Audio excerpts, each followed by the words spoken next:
Welcome to CCH Healthcare Podcast. I'm Kelly Jackson, and this is Voices of Valor.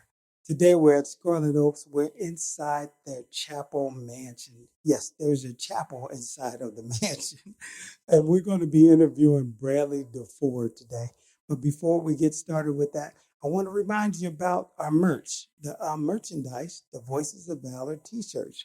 Please order your t-shirts and show your support for our veterans because their stories need to be heard. But without further ado, we're going to bring on Bradley Defoor. Hey, Mr. Defoor, how are you? Doing just fine. Okay, good. Defoor, that's Defoor? OOR. OOR. Okay. Now, where did that name originate from? France. It's French. Okay. Tell us a little bit about that. It's on my dad's side of the family. Mm-hmm. They came to the U.S. just at the start of the war, the Second World War. Mm-hmm. And they migrated here. And I am Jewish. Okay, Jewish. So that's where it originated from. Okay. And grew up here in the States. Wow. So, you said you and your family, you came to America or you're from here? Or when They did you came come? here from America. Okay, from France. From France. Okay. Now, I was born in Downey, California. Mm-hmm. Okay, so I'm California. I'm sorry about that. Don't be sorry about that. I love California. Back in the day, I loved it. Yeah. So you said Downey, California? Yeah, Downey, California. Okay. They're in Los Angeles. Oh, okay. I'm Los Angeles. All right. And grew up in a small aircraft town called Lancaster, California, out there in the Mojave Desert. They mainly was Air Force, or they working for the aircraft industry, or for the school system. That's basically all they had. Okay. I graduated barely by the grit of my teeth, 8th grade. And I graduated a year early from high school. In other words, I did 4 years and 3 years. I am college educated, but I don't hold a degree yet. I'm working on my doctorate. But that's not to that point.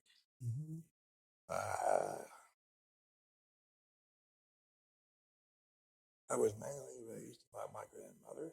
And then I went into a foster home by choice.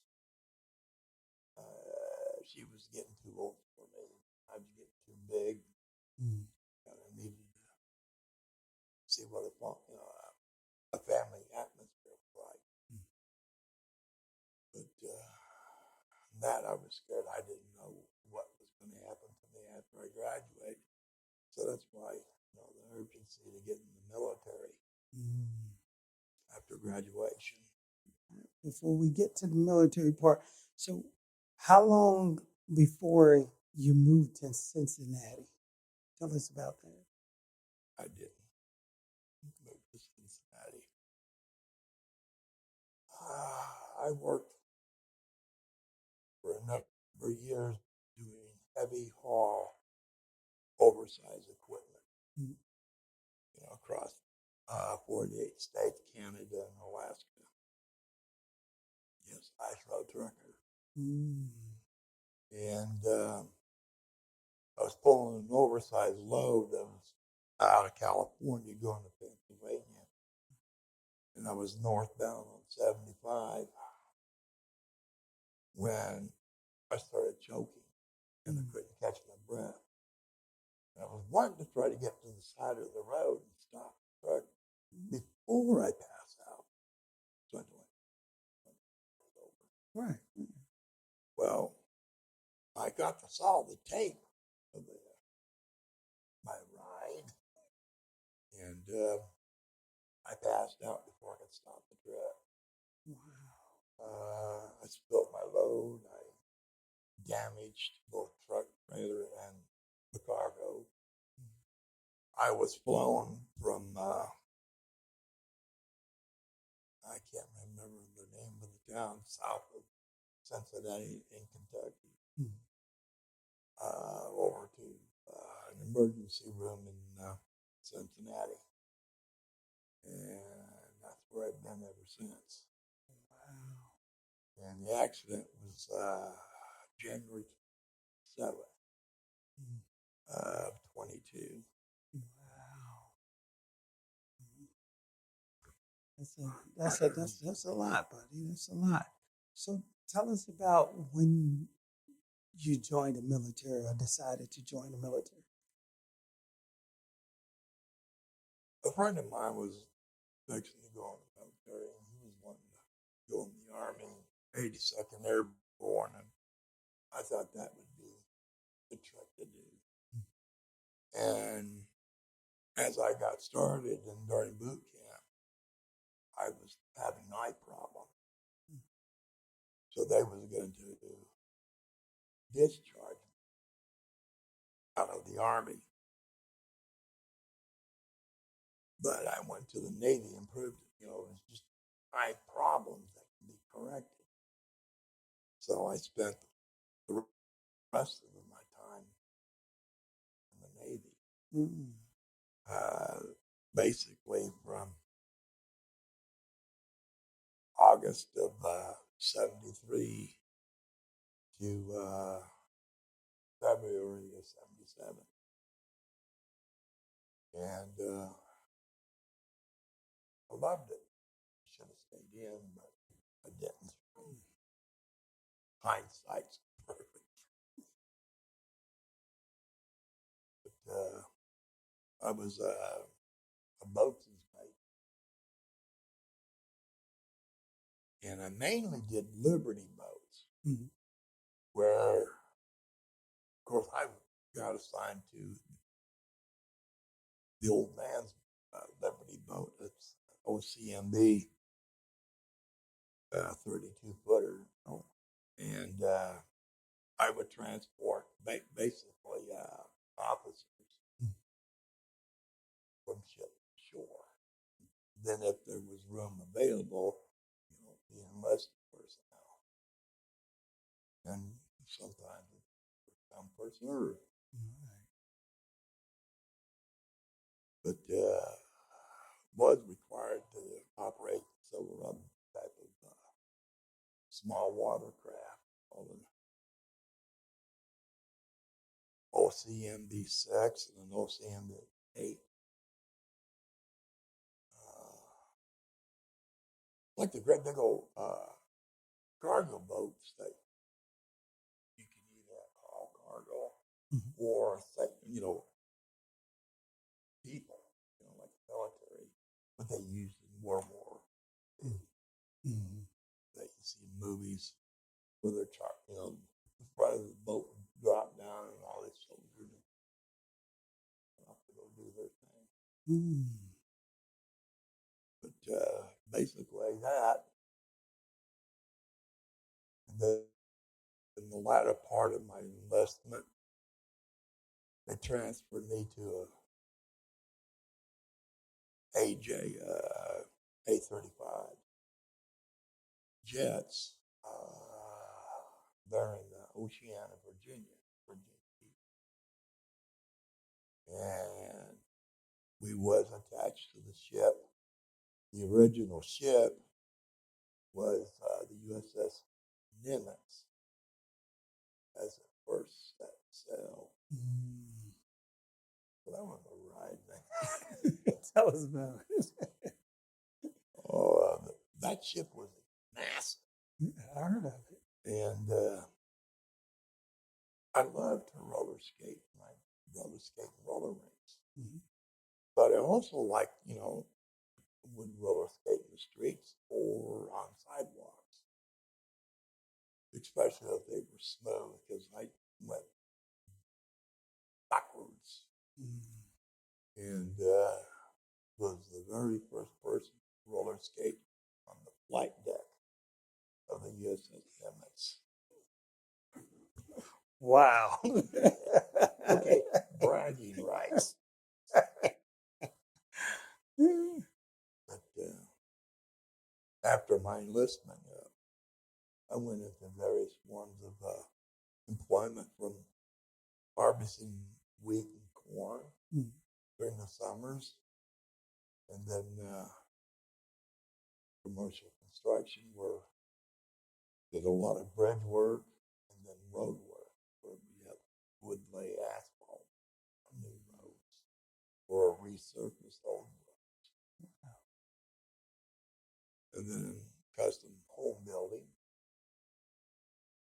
and then driving trucks over the road. So that's what I did. So it sounds to me like you got a lot of crafts, like you know how to do a lot of things with your hands. Yeah, I worked with my hands. Okay. I went to school for civil engineering, but I could not handle the shirt and tie. I'm an outdoor person. Use my hands. I get dirty. Right. Play in the dirt. So I did construction, and then got into driving a truck over the road, and I've been doing that for about 34 years. Yeah. Till my accident. Right. And that was we heard that. That was really sad right there.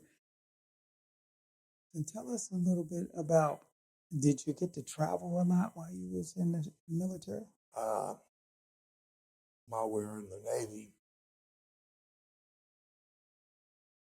during boot camp, I was supposed to be assigned to go to Sicily, Italy.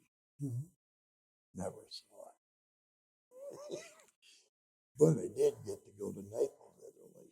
Mm-hmm. And from there, went to various ports, in France, Spain, the Rock of Gibraltar, Egypt, not Sardinia, I can't remember some of the names of the places. But I've been to quite a few ports. Yeah, sounds like it. So can you remember your first day? How was it at basic training? The first day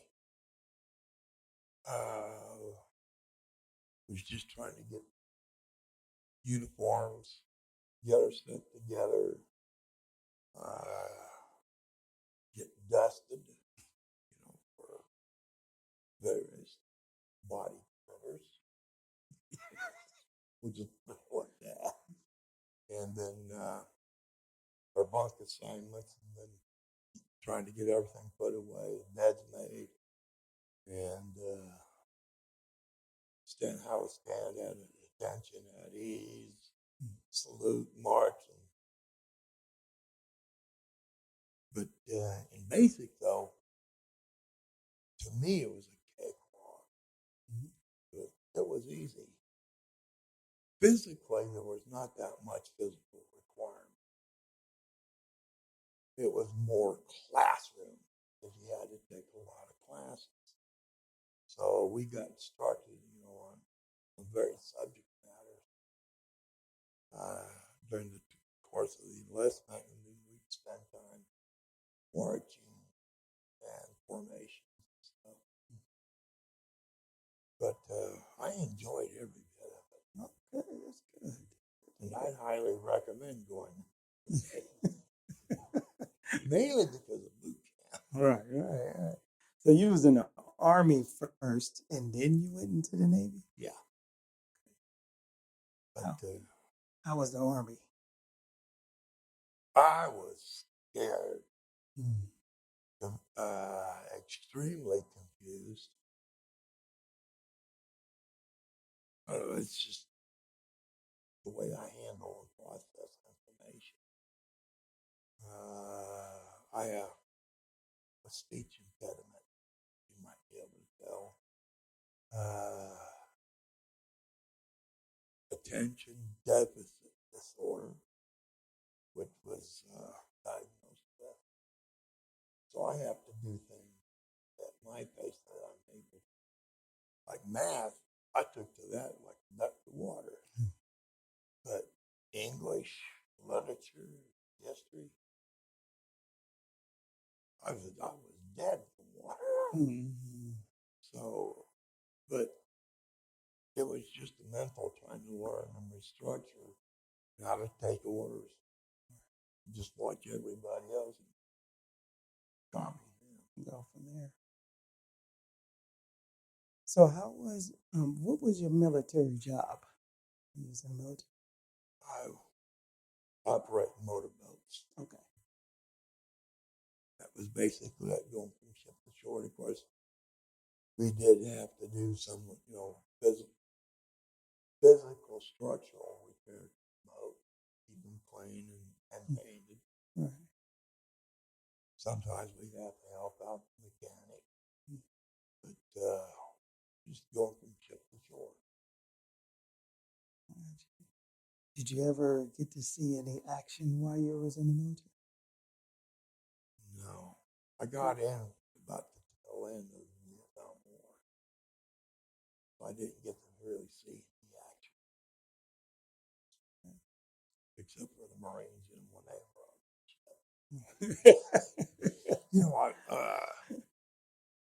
Marines, they're smart, sharp people, and they do know how to fight. You get about 3 or 4 beers in them in the bar room, and it's the Navy that takes over. That's our territory. Got you.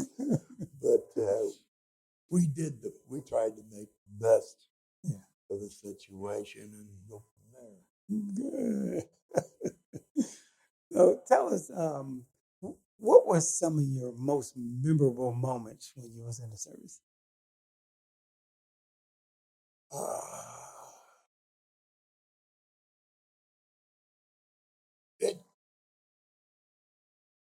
I'm trying to bring that. When I was being transferred to the VA 35 attack squadron there in Oceana, Virginia Beach, was just trying to show up and be there and make. I had to catch a plane from Lancaster, California, and fly out to Virginia Beach, where they met and picked me up from there. And of course, my squadron at the time was out on aircraft carriers, so I had to wait till they get back in. So in the meantime, I didn't. I handled mail and ended up getting a top secret security clearance out of that because sensitive. And picked up my military commercial license. And then once I got into Italy, you don't want to drive their street down because Italians, they drive with that horn with their hand. And they use it. But I would also transport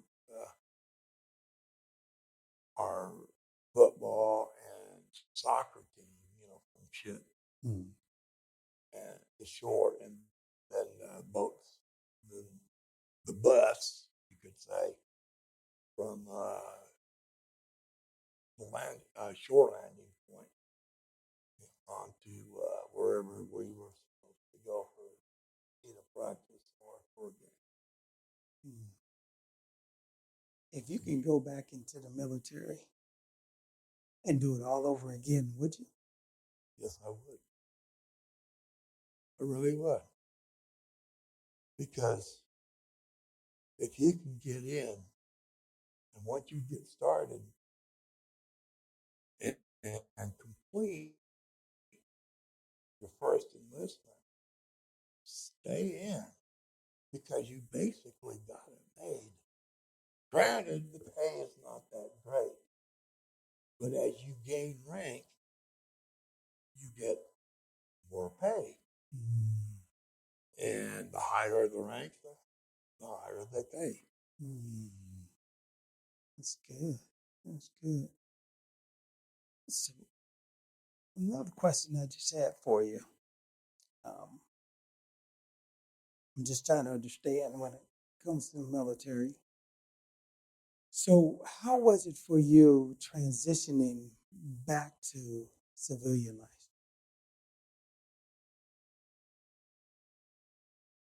Once I got into civilian life, I felt lost. I didn't know what to do or where to go because basically I wasn't unprepared for it. And it was a rude awakening. Because in civilian life, you either sink or swim. Military life, you kind of sink or swim too. But, it's just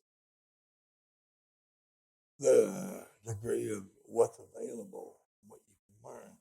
In the military, like in the Navy, you can get into a particular field or you can transfer to a particular field quite easily. In civilian life, you're basically, what can you do? And then you go from there. And I was a perfect chameleon because I would watch what you would do, and then I would imitate you. And once it clicked in my mind, I was a natural.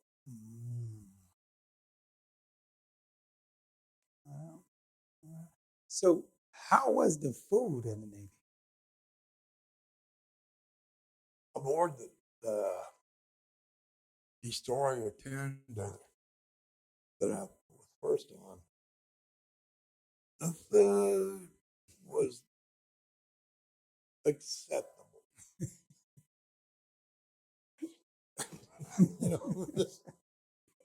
Basic training food was good.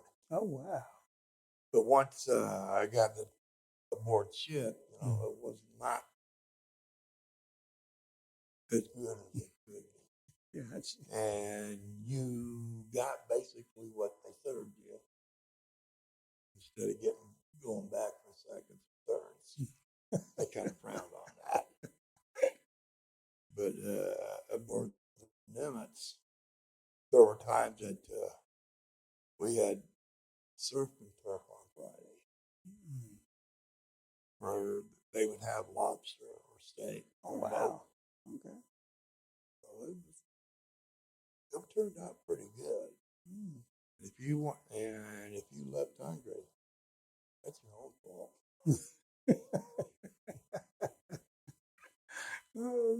Tell us about some fun times that you had in the Navy besides that roller skating. Now, that sounds fun. Got any other stories? I basically roller skated to a lot of locations just to see what was to see, because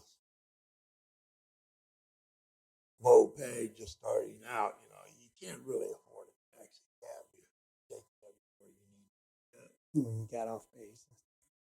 And met up with an Italian woman. Okay. Yeah. But they were kind of pulling the scam on the sailors because they wanted to get transferred, get married to the States, get transferred to the States. And then a lot of times it's bye-bye. Once they got here. Yeah. Wow. She wasn't. You remember her name? Well, not accurately, so I would just leave it. There you go. There you go. It sounds like you guys had a good time off base. Well, we tried to make the best of it. Mm-hmm. Now, you can either get off ship and go walking around, to the tourist spots and see what they see and experience, like you can pizzerias, rock, and I love it, an Italian pizza. Oh, it is good. And yes, she took me to meet her parents and experienced a 7-course Italian dinner, and everything was authentic. But I learned Italian out of necessity. One, so I can communicate with her, and another one, so I can go to a restaurant and order knowing what it is that I'm ordering. And so I don't sit there floundering, stepping all over my feet, trying to relay things. And then I learned a little bit of French, Spanish. When I learned Italian and then Latin, got messed up. Wow. I spoke more Latin than anything else. So I had to try to relearn. So can you give us a little bit? You still know a little bit of that? Can you give us a little bit of what you got? But I've been working on trying to relearn Hebrew. Okay. And the language and the prayers. Awesome. So that's good. I do what I do. I am a rabbi. Okay. But not so much in the strict Orthodox way that you might be familiar with or see on TV, or naturally comes to mind. Do believe in the Messiah and who he was and everything, though the majority of the rabbis don't really hold nice to that idea. Gotcha. But I help teach the differences, when it comes to religious understanding. Gotcha. So this has been awesome. I'm learning so much from you today. How long did you serve in the military? I did 4 years. 4 years. Okay. And let's say if there was a young man that got off track, would you recommend the military for them? I highly would, because going into the military, it gives you a form of structure to help you structure your mind doing certain things, like making your bed and how to make your bed. Because if you got up in the morning, well, in the military, you got to make your bed, but that's the first thing accomplished. You accomplish that, and how to dress, how to present yourself, how to walk, conduct yourself, and then learning the type of particular trade that you might be going into. And it gave you a place to sleep, basic, your uniforms and what you would basically need, meals, and a little bit of money to spend. Okay. All right. Well, Mr. Defoor, I done learned a lot about you today. Some things that I didn't even know. I appreciate you sharing your story and everything and coming on Voices of Valor. I before we go, I want to ask you, do you have anything else you want to talk to us about? Okay. All right. Well, I have something for you. We're going to be giving all of our veterans a gift. And this is a gift. This is a Voices of Valor t-shirt for you, buddy. Because we appreciate you. We appreciate your service. And we just thank you for coming on today. I appreciate you, buddy. Yeah. Smart. That was real smart. Well, we want to thank Mr. Bradley Defoor for coming on today, and I want to thank you for joining us for another episode of Voices of Valor, CCH Healthcare Podcast. And remember, if you see a veteran, shake his hand and thank him for his service, because we can't thank them enough for what they did for us at CCH Healthcare. Have a great one.